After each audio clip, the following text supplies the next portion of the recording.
المونديال طبعا بعد شوي نمشيو لنيس الأذودي مباشرة من الدوحة. قبلها خلينا نحكيو شوية على نتائج اليوم. ايش كيفاش تقبلت نتائج اليوم سي توفيق زابوق؟ النتائج اليوم والله ماهيش مفاجأة بصراحة، على العلم انه الى حد الان 0-0 بين هولندا والاكوادور. اللي فاجأني هو المردود نتاع ايران. الروح اللي لعبوا به اليوم بصراحة روح قتالية بطولية، ناس صبرت حتى لاخر دقائق وشفنا الهدف الاول وبعد جابوا الهدف الثاني 1-0 لهولندا. فيبين لك اللي جاكبو هو اللي سجل هدف في الدقيقة السادسة. إذا هولندا إذا كانت تكمل هكا تترشح طبعا. لا هولندا مش تترشح بحكم الإمكانيات، فوارق الإمكانيات. فالمنتخب الإيراني بصراحة برافو ليه، اللي بعد المباراة الأولى اليوم رجع ورد الفعل وضد بيدغال عدة مباراة بطولية حتى لآخر لحظة هم يقاتلوا، ما يأمنوا بإمكانياتهم، ما ييسوش، وجابوا 3 نقاط هامين جدا اللي بيخليهم ديما في الكورسة.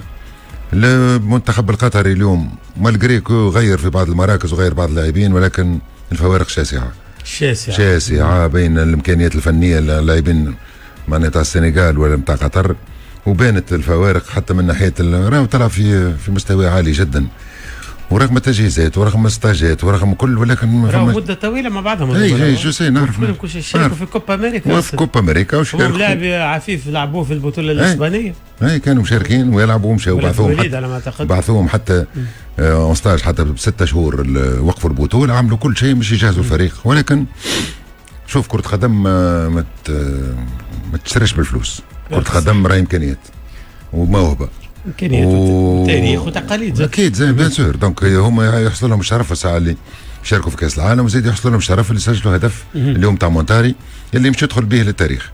ولكن كفريق اللي مش ينافس ولا مش يحاول على الاقل، لانه صارت مقارنه بين هل هذا المنتخب القطري اللي فاز بكاس اسيا 2019 هو نفسه ما تغير فيه شيء، ولكن ضغوطات فنيات وقت اللي تقابل فرق في مستوى عالي فأكيد أنه تبان الفوارق، وهذا معناها فوارق فنية في التمرير، في الباس، في الكنترول، في التمركز، في عدة أشياء، أخطاء بدائية. حتى الجول الخطا نتاع ابو علام اللي جاب منه المنتخب. نحكي لك عليه الجارديان اليوم برشم اليوم الحارس يعني ظاهر اللي هو ضعيف. علاش؟ هذا يا سيدي يخرج في اماكن ما يلزموش يخرج، ما يعرفش يلعب ساقيه، هذا يعني عمل برشا خلل، برشا اخطاء. ونحاول مع سعد الشيب اللي عنده خبره واللي كان هو حارس السد وفاز مع السد وفاز مع منتخب قطر. ولكن شوف فهم برشا مجاملات في المنتخب القطري، وهيك علاش في بعض الاوقات اللي معناها رغم الانضباط ويوفروا لهم الكل، ولكن في الامور الفنيه فما برشا تدخلات. برشا ماذا اخوه بطل الاولمبي في السو لونجور. شو لعبوه معناتها؟ لا نحكي لك، معناها جابوا العائله الكل معناها من السودان وعايشين في قطر، واشتغل في سباير وصل لمستوى عالي لين فاز معناها بالميداليه الذهبيه. والوليد هذا زاد كيف بشويه معناها با لا تكنيك دان غارديان مش يمثل منتخب قطر. والمشكل في قطر راهو اغلبيه الغرام تفقد، اغلبيه اللاعبين الشبان اللي موهوبين هم كلهم مش من مواليد قطر، جايبينهم من برا.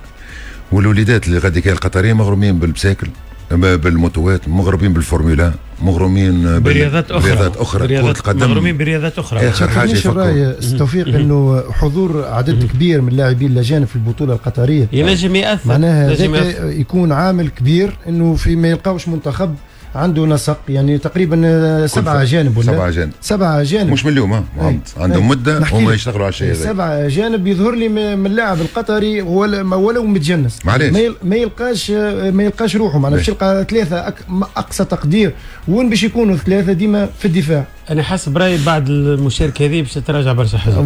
يعني مش يسلبت المراجعة. أنا قلت لك الغرام ما فماش، والقطريين اللي كرة القدم بالنسبة لهم أولياء أمورهم معناها الفلوس آخر حاجة يفكروا. حتى بعض المرات كيف نتبعوا نلقاو السد والدحيل ديما مسيطرين، يعني هذوكم عندهم إمكانيات مادية كبيرة، يعني لاعبين يشريوا فيهم بمبالغ الظاهر البطولات الأوروبية، والبقية معناها مستوى عادي.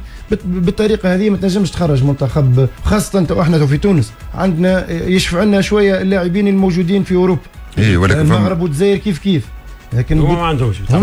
فما نقطة اللي ولات معناها توا تبان اللي هي سلبية، هي الأكاديميات اللي عملوهم خرجت اللاعب معناها ما عادش فما موهبه، ما تحسش فما ملاعب كي بو فير لا ديفيرونس، ولا الكلهم في اسباير في الكلوب كما تحكي انت، الكلهم اكاديميات يجيبوا مدربين من اسبانيا. تو هذا جابوا راول المدرب هذا راول غونزاليز، وقت اللي كان يلعب في نادي السد، وواصلوا معاه وكملوا حتى لين جاء معناها كزافي وكملوا واصلوا معاه. معناها خموا انه المدرسه الاسبانيه هي اللي مستحيل توصلهم كاس العالم وتوصلهم يقدموا مستوى طيب، ولكن بانت الفوارق في التمركز، في الفنيات، في المهارات، حتى البنك ما عندهمش.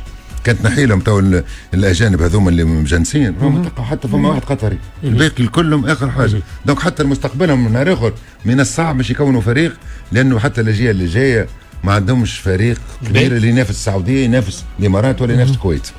باهي نخرجوا وقفه مع الاشهار، وبعد نرجعوا ناخذوا رئيس محمد عامر حازم. قبل ما نمشيوا لنيس اللذوادي نذكر كذلك عندي فيديو اخر باش نعدي لكم ايرفي رونار مره اخرى، ولكن المره هذه من داخل حجرات الملابس، ويتعلق بكاس العالم، يتعلق بمباراه الارجنتين.